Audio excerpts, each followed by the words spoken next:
Potent Pondering back with another video. Yo, please come in, thumbs up this video, subscribe to the channel, hit the bell notification, hit all notifications so you have my videos in your possession each and every time I go live or I do upload loads. Shout out to all of my new subscribers, my returning subscribers. Please make sure that you support this channel. The Cash App is in the description of the video. Shout out to all of y'all who show me love. I always respond back to y'all. I appreciate you so much. First thing first, let's get into it. First thing I want to talk about is the situation with Mase Camron involving Jay Prince and also Shakur Stevenson. You know, Shakur Stevenson is a boxer out of Houston, I believe. You know, he has a baby by Lyric Michelle. I don't know if y'all remember Lyric Michelle from the rap game.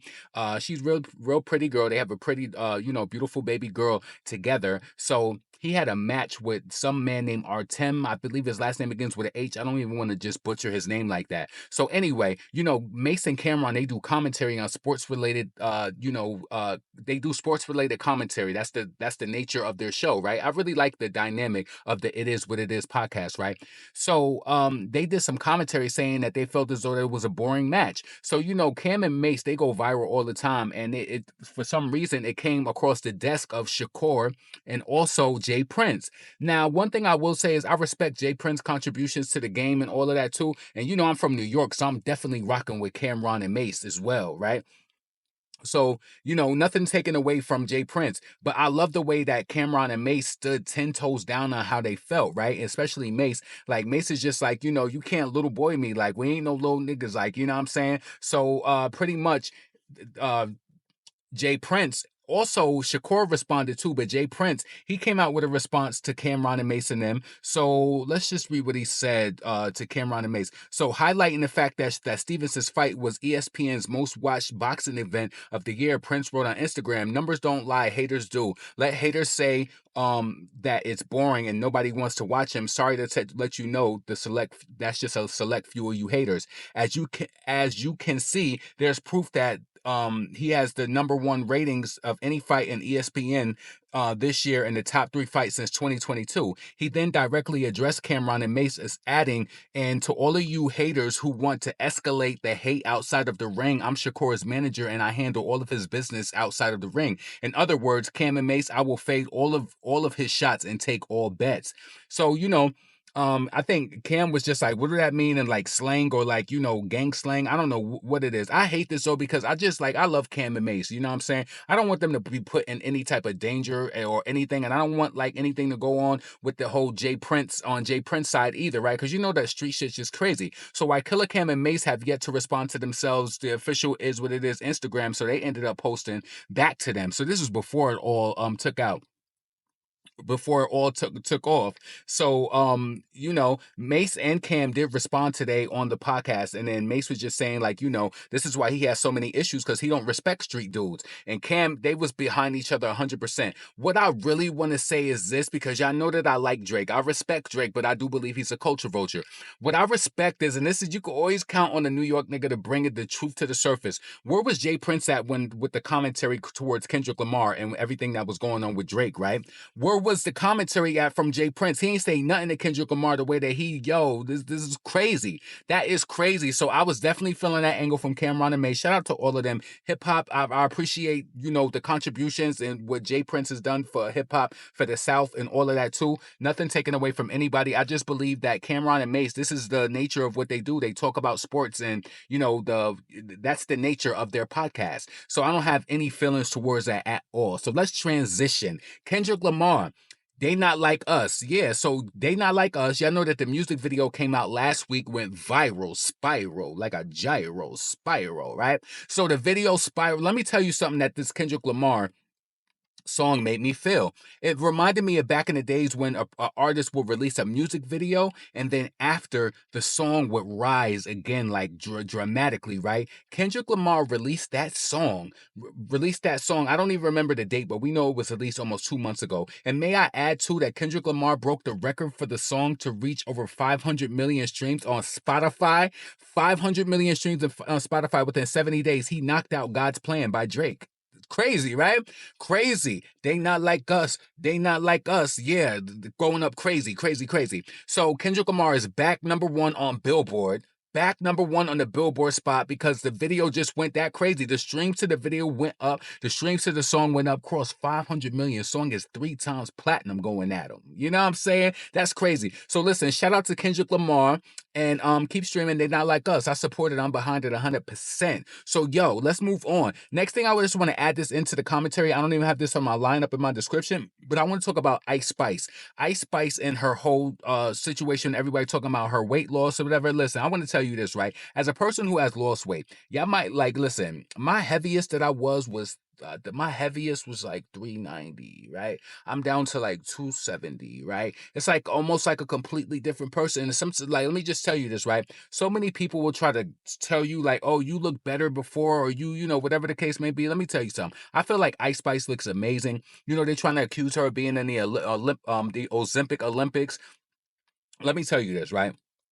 Losing weight and staying consistent in the gym and everything is not for the weak, right? I'm proud that I was able to shed my weight down, like doing weight training, also doing the elliptical. But most of all, it's also about what I put in my mouth. Y'all always compliment me, oh, your skin looks good, this and that. Listen, my skin don't look good just because I use Aquaphor or I use like the CeraVe healing ointment, whatever. Of course, it's a culmination of things, but it's all about how you take care of yourself and what you're feeding yourself, right? So what I want to say as it pertains to Ice Spice is that I think that she looks good. She does look younger. Yes, she does look younger, but to me, she looks refreshed. I mean, the ass ain't that big like it was before, but she still look good. You know what I'm saying? I don't care if she's in the Ozempic Olympics. I don't care what she had to do to get her weight loss. Do what you got to do to get, because listen, obesity is a sickness. It causes different sicknesses. And you know, they say once you get diabetes, you get high blood pressure. It's like a triangle effect, right? I'm proud to say that, yes, listen, I'm not proud of being overweight before, and I'm still like, you know, still got some weight on me,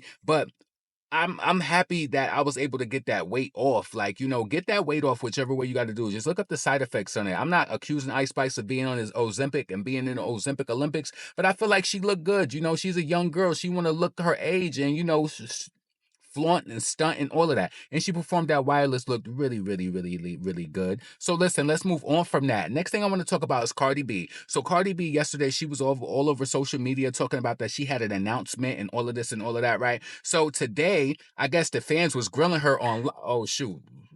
The fans was grilling her online, right? And was asking her, you know, pretty much about the announcement and everything like that. So Cardi, you know, they was asking her about when she was going to be dropping the album or whatever. So I seen some tweets going around. I'm going to read you some tweets directly from Cardi. So somebody had asked Cardi B, they said the album is definitely not coming this summer. An album in autumn, winter will have much less chances of getting viral hits and will earn much less streams and sales. 6+ years of waiting is worth at least a good release date. And Cardi B said this, and this is where the shade came in. I don't care what nobody say, because let me tell you something. If you really have friends, and we know how Cardi B feels about people in the industry, because she mentioned that, you know, she ain't really had no friends or whatever. She said all these bitches is fake or whatever, right? So let's not forget that. So Cardi B said, now I just want you to be cognizant. If I'm your friend, right, and I'm so sweet the way that Megan Thee Stallion, the one who sipped that Don Julio by the gallon, chilling down in Calabasas with them bastards, she got a bachelor's now, she's trying to get a master's, but they said that who did the classes? If I was saying that Cardi is so sweet in interviews or whatever, it would imply to you that, you know, we're close, we're friends, right? I don't think they're close and they're friends like that. Because read the room. Megan just came out with her album. It hasn't even been a full 2 weeks yet, right? Cardi B said, please tell me which album been doing good this summer since you got your degree and act like you know every effing thing, trying to be funny with the Monique thing from Precious. Cardi, read the room. Megan Thee Stallion just came out with her album. Would you like, what if she said that around your release? You so emotional. And you know what gets me so mad with this girl? She went on Spaces and, yo, let me tell you something. Cardi B, she watches, and this is why I don't like this girl, right? Number one, you're not supposed to be here. You're not a real artist. You're a person who got sucked into this game, and now you just want to coexist with all the black female rappers. You just want to feel important and be in the space, right? So listen, she was like, I'm not dropping my album and only doing 2 weeks of pre-orders. What, you've been watching the Nicki Minaj strategy? Want the Nicki cheat code? Come on, bitch, nice try. That's what you really want. You've been watching everything and every way that Nicki's been rolling her album out. And Cardi also mentioned today, she was like, you know, she was like, she had a plan, or she was supposed to make some announcement or whatever, right? And she said she said something about yesterday that it could make or break everything, right? So making or breaking everything, she was saying it was something to do with the label. As soon as she said that, I said that I feel like it's something to do with budget, because Cardi feels as though if she can't get the budget to do what she wants to do, she's not going to roll her album out, right? I think that Cardi, if she doesn't have the money to push the album, she said it's going to be a delay if something is not done right. Now listen, she said this tonight. Well, I don't know if she's talking about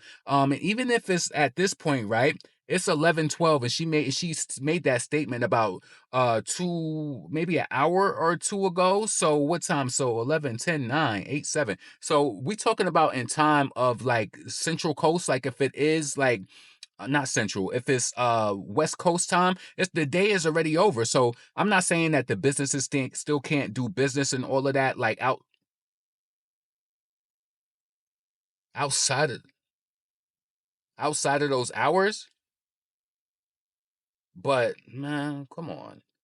So listen, I'm not saying that the businesses can't be productive outside of those hours, but the whole thing is like, my God, I'm not leaving.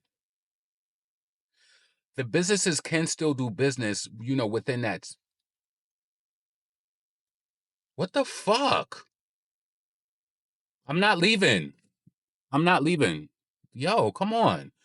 So listen, businesses can still conduct, within that time frame, but the whole thing about it is I feel like the day is over. If Cardi was going to release her album or whatever the case may be, or whatever news, I feel like would have trickled down from the record label, that would have already happened. I'm not leaving. I'm not leaving. Like, leave. So listen, let me wrap this video up because I got somebody in my face. I don't know why they think I'm leaving up out of this spot. I'm not leaving. Like I merely just came out here to shoot my video. So listen, get in the comments. Let me know what you think. Like blasting they fucking lights in my face. You're gonna feel stupid when I get out this car. I'm not leaving. Like you know what I'm saying? They literally put their car and facing it in front of me right now. I'm not leaving, dummy. The fuck is wrong with you? Get up in your ass like a thonga do. Oh. Potent pondering, never pandering. I'm up out of here. Peace.